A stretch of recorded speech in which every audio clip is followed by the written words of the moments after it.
Good morning. ये एक process शुरू करने की कोशिश की है मैंने, जिसमें हम सीखेंगे। मैं खुद सीखने की कोशिश करूँगा और हम सब जानकारी हासिल करने की कोशिश करेंगे ताकि हमें पता रहे कि हमारे आसपास हो क्या रहा है। एक जागरूक नागरिक को पता होना चाहिए। हम कोई भी स्टैंड बिना पढ़े, बिना जानकारी हासिल किए ले लेते हैं, वो ठीक नहीं है। हर एक चीज़ के अपने अपने फ़ायदे नुकसान होते हैं। तो कोशिश करते हैं कि हम इसको, अभी चर्चा में CAA आया है, कोशिश करते हैं कि CAA को पढ़ें समझें। CAA एग्जैक्ट एक्ट मुझे नहीं मिला, बट सिटीजनशिप अमेंडमेंट बिल 2019 का एक जो लेजिस्लेटिव नोट है वो मुझे मिला। उससे हम जानकारी हासिल करने की कोशिश कर सकते हैं कि ये इस बिल के द्वारा सरकार क्या लागू करना चाहती थी और क्या ये इसमें कुछ फ़ायदा है, नुकसान है क्या चीज़ ये। तो आइए पढ़ते हैं। ये एक लेजिस्लेटिव नोट है। ये पब्लिकेशन के लिए नहीं है, तो इसको सिर्फ एजुकेशनल पर्पज़ के लिए यूज़ कर रहे हैं हम। ये बनाया गया श्री विनोद कुमार, श्री रंगा राव और Shri Tiwari, RC Tiwari, joint secretary of Lok Sabha secretariat के द्वारा। तो आइए शुरू करते हैं। तो सबसे पहले ये सिटीजनशिप एक्ट 1955 जो इनेक्ट किया गया था, ये बताने के लिए कि इंडियन सिटीजनशिप कैसे डिटरमाइन की जाएगी वो हमें पता होना ज़रूरी है। तो ये उसके आगे के अमेंडमेंट्स हैं। 7 सितंबर 2015 और 18 जुलाई 2016 में गवर्नमेंट ऑफ इंडिया ने इशू किए थे 2 नोटिफिकेशन जो अमेंड करते थे passport entry into India rules 1950 को और फॉरेनर्स ऑर्डर 1948 को। अब क्या कर रहे हैं, the government of India propose कर रही है, इंट्रोड्यूस कर रही है citizenship amendment bill 2019 to further amend the citizenship act 1955, जो सिटीजनशिप एक्ट 1955 को फर्दर अमेंड करेगा। इसमें सर्टेन ग्रुप्स हैं जो कि इलीगल माइग्रेंट्स घोषित किए गए हुए हैं एज पर provisions of the citizenship act 1955। उनको अब एलिजिबल बनाया जा सकता है इंडियन सिटीजनशिप के लिए। It also proposes to reduce the required period of the residence. उनका जो पीरियड है यहाँ इंडिया में रहने का, उसको भी रिड्यूस किया गया है। वो आगे डिटेल में बताया है इन लोगों ने कि 11 साल से 5 साल किया गया है। उसको हम डिटेल में जानकारी हासिल करेंगे। तो ये सबसे पहले पढ़ते हैं सेलेंट फीचर्स क्या हैं इसके। ये 1 तो थ्योरी है, 2 से पढ़ते हैं। प्रपोज अमेंडमेंट जो है सेक्शन 2 में क्या अमेंडमेंट किया गया है कि भाई any person belonging to Hindu, Sikh, Buddhist, Jain, Parsi और क्रिश्चियन कम्युनिटी जो कि अफगानिस्तान, बांग्लादेश और पाकिस्तान से आएगी, who enter into India on और before 31st day of December 2014, who has been exempted by the central government by or under clause C of subsection 2 of section 3 of passport and entry into India Act 1920 or from the application of the provision of the Foreigners Act 1946। तो कुल मिला के इसमें ये बताने की कोशिश कर रहे हैं कि कोई भी व्यक्ति जो इन कम्युनिटी से है और जो कि इन 3 जगह से आ रहा है, अफगानिस्तान, बांग्लादेश, पाकिस्तान से, उसको एग्जेम्पशंस दी गई थी। किसके तहत? पासपोर्ट एक्ट 1920 में जो ये अमेंडमेंट्स लेके आए थे, जो एग्जेम्पशन लेके आए थे, और फॉरेनर्स एक्ट 1946 में। और एनी रूल और order made there under shall not be treated as illegal migrant. उनको अब इलीगल माइग्रेंट नहीं माना जाएगा for the purpose of this act.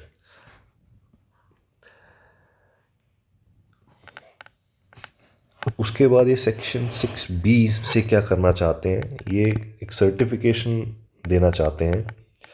Certificate of registration कह लो या सर्टिफिकेट ऑफ नेचुरलाइजेशन कह लो, to those covered under the amendment of section 2। It also provides that from the date of commencement of the Citizenship Act 2019, any proceeding pending against a person, कोई भी जो proceeding है pending है against a person covered under this section in respect of illegal migration or citizenship shall stand abated, वो नहीं की जाएगी आगे, ठीक है, वो प्रोसीडिंग ख़त्म की जाएगी और उसको इलीगल माइग्रेंट नहीं माना जाएगा। Provisions of the propose section 6B जो है बिल का, उससे क्या है कि भाई ये ट्राइबल एरियाज़ में लागू नहीं होगा, ठीक है। उसका असम, मेघालय, मिज़ोरम, त्रिपुरा 6 शेड्यूल में दिया हुआ है कॉन्स्टिट्यूशन के अंदर। Area covered under inner line notified under Bengal eastern frontier regulation 1873, इनको भी हम डिटेल में बाद में जानकारी प्राप्त करेंगे।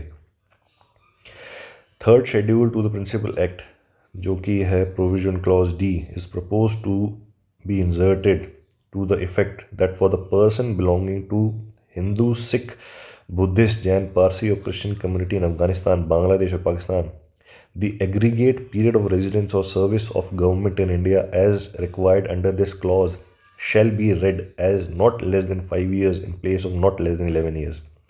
तो ये क्लॉज डी से क्या कर रहे हैं, इसका पीरियड कम कर रहे हैं, ठीक है, 11 साल से 5 साल की कोशिश कर रहे हैं, ठीक है।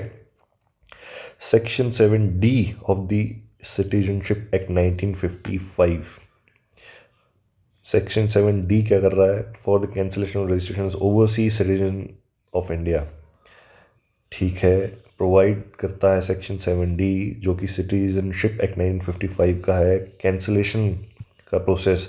किसका कैंसिलेशन, जो ओवरसीज सिटीजन ऑफ इंडिया है उनका रजिस्ट्रेशन। तो अभी क्लॉज DA डालने की कोशिश कर रहे हैं जिसमें इन्होंने प्रपोज किया है to be inserted after clause D। Clause D के बाद इंसर्ट किया जाएगा of principal act adds one more category, एक और कैटेगरी डालेगा within the ambit of cancellation. Now it proposes to include those overseas citizen of India card holder, ये प्रपोज कर रहा है उन overseas citizen of India card holder को जो वायलेट करेंगे any provisions of this act, कोई भी प्रोविजन इस एक्ट का, और provisions of any other law, और provisions of any other law for time being in force as may be specified by the central government in the notification published in the official gazette। अब इसमें हमें ये process जानने की ज़रूरत है कि कैसे होगा, ये प्रोविजंस जो दिए हैं कैंसिलेशन के किस कारण से होंगे, किसको टारगेट किया जाएगा या नहीं किया जाएगा, या क्या ये कितना जस्टिफिकेशन दिया जाएगा, तो वो हमें एक थोड़ा सा इसको जानकारी हासिल करने की ज़रूरत है। अभी highlights of bill. The amendment bill seeks to amend the Citizenship Act 1955, a comparative table of the provisions of the Principal Act and the Amendment Bill 2019 is given as below। तो सबसे पहले सेक्शन 2 दिया है, sub section 1 clause B deals with defining illegal migrants. Illegal migrants कौन थे उनको define करता था। अभी अमेंडमेंट से क्या करेंगे, ये जो पर्सन बिलोंग करते हैं Hindu, Sikh, Buddhist, Jain, Parsi, Christian community के, इन 3 जगह के जो एंटर किए हैं इंडिया में बिफोर 2014, 31/12/2014 से, and who has been exempted, जिनको एग्जेम्पशन दिया गया है by the government of India from the application of the provision of the passport entry foreigner act, ये और any other order made there under shall not be treat as illegal migrant, उनको illegal migrant नहीं माना जाएगा, ठीक है। उसके बाद क्या है, section 6B to be added. Section 6B में क्या है, ये ट्राइबल एरियाज़ वाला है। उसके बाद सेक्शन 7D, उसमें सिटीजनशिप जो है उसका रजिस्ट्रेशन कैंसिल करने का प्रावधान दिया जाएगा। The amendment seeks to empower the government of India to cancel the registration as overseas citizen of India in case violation of the provisions of this act. But इसमें एक चीज़ है जो ये लाइन दी गई है, after adequate opportunity of being heard, तो ये important है, ये हमें समझना चाहिए। क्या एडिक्वेट अपॉर्चुनिटी दी गई जिनका कैंसिल किया गया है?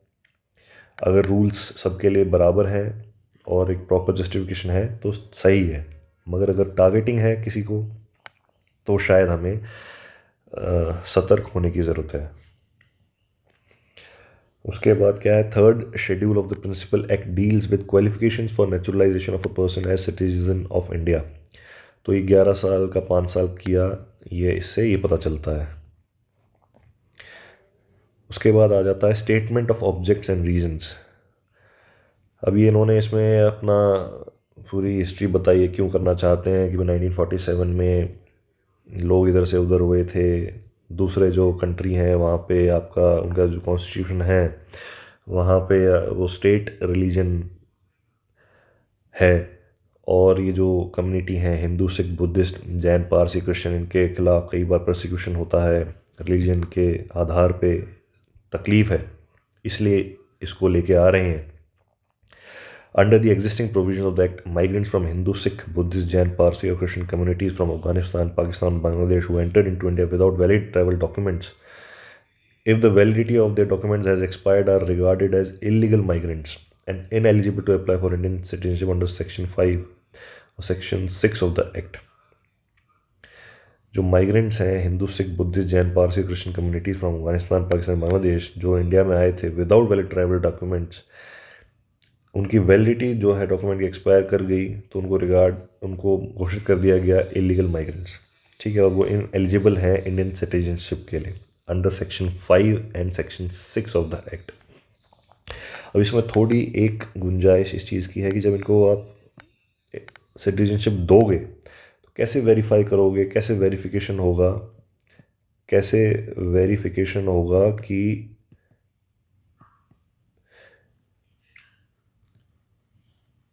ये स्टेट स्पॉन्सर्ड नहीं है, क्योंकि आप जानते हैं इंटेलिजेंस एजेंसीज जो हैं आपस में एक दूसरे के देशों में लोगों को भेजती रहती है और उनके धर्म को बदल के उनका एक आइडेंटिटी को चेंज करके उनको भेजा जाता है, जो कि कई कई सालों से देशों में रहते हैं और आपकी अंदर की खुफिया जानकारी प्रदान करते रहते हैं। तो उनको कैसे एक चेक रखा जाएगा, वो एक इम्पॉर्टेंट चीज़ है। The central government exempted the said migrants from the adverse penal consequences of the Passport Act 1920 and the Foreigners Act 1946 and the rules or orders made there under wide notification। तो इन्होंने ये notification जारी करके exemption दिए थे।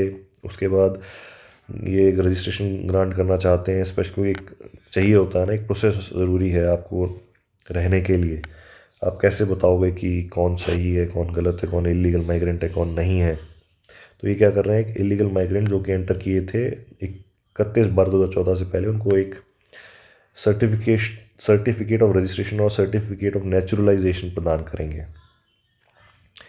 Provision of the third schedule, ठीक है। The bill further seeks to grant immunity to the migrant of the aforesaid Hindu Sikh Buddhist Jain Parsi Christian community so that any proceedings against, तो कोई जो प्रोसीडिंग्स चल रही है वो in respect of their status of migration और citizenship does not bar them from applying, Indian citizenship के लिए अप्लाई करने के लिए उनको ना रोका जाए। ठीक है। उसके बाद 7th क्या है, section 5, many persons of Indian origin including persons belonging to the said minority communities of the aforesaid countries have been applying for citizenship under section 5 citizenship act 1945।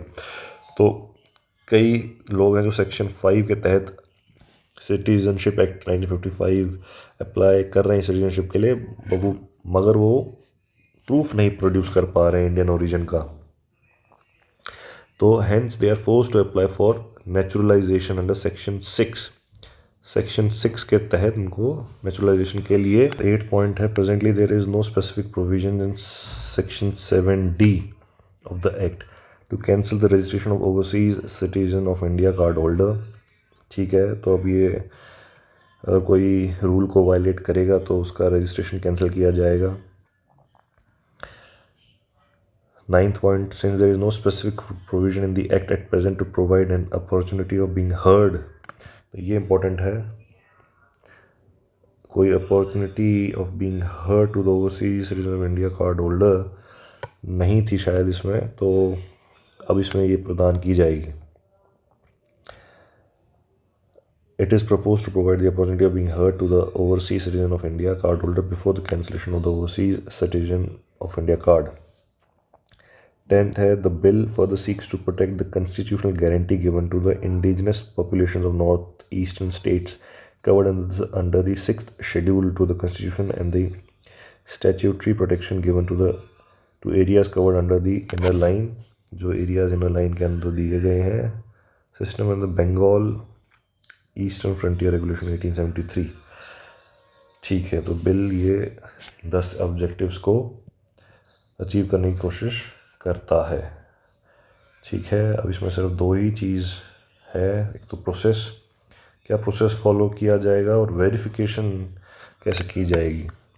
मेरे हिसाब से यही कुछ चीज़ें इसमें इम्पोर्टेंट हैं, बाकी लगभग चीज़ें ठीक हैं। बाकी और इसकी अगर इसके प्रॉज एंड कॉन्स की रिसर्च करके शायद हमें समझ में आए कि पूरी पिक्चर क्या है। Thank you, good day. फिर मिलेंगे किसी नए टॉपिक के साथ। जब तक के लिए शुक्रिया, and have a great life full of happiness and good health. Thank you.